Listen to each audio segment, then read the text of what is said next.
I say hii hapa sio bia wala pombe. Hii wanaita software engine inayotumika kutatua matatizo yote duniani ifikapo saa 12 jioni. Umenipata hapo vizuri? Na mnao kichukia hiki. Hivi kiliwafanyia nini?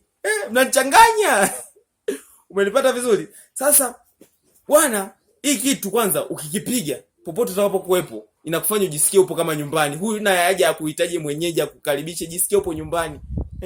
Ndio maana unalala mtaloni. Umenipata? Alafu ukisikia mlevi amelewa anakwambia, "Oh, naomba nitumie nauli nipande bajaji nirudi home." Huyo ameisha.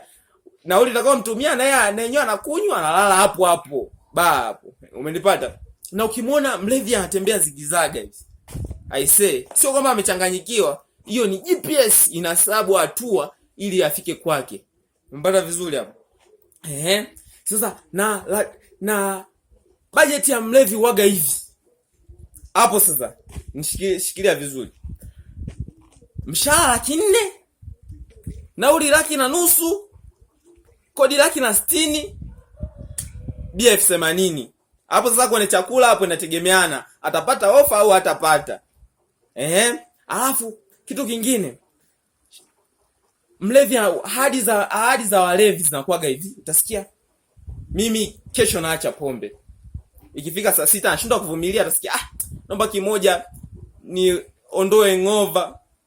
Anapiga, jioni nafika, mwenzake anampigia, wewe njoo bado chonge dili.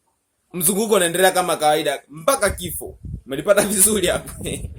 I say, kwanza hii hapa ukipiga inakufanya uwasahau akina Amina akina Mwajuma na wewe unayemjua wewe.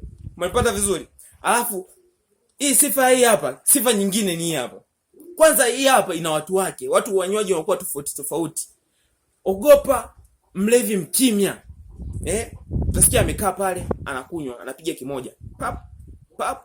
Ametulia, nyewe mnapiga story nini? Utasikia anasimama, anaanza kulia. Nini shida?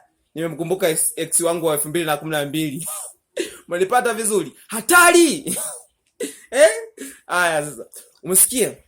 Sio kwamba walevi tunawatenga, tunawapenda. Afu kwanza mnachangia uchumi wa nchi. Umenipata?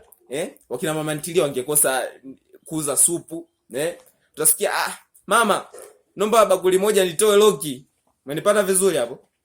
Alafu walevi tunawapenda sana ndugu yangu zanguni. Endeleeni kubakia mtaloni. Umesikia? Halo.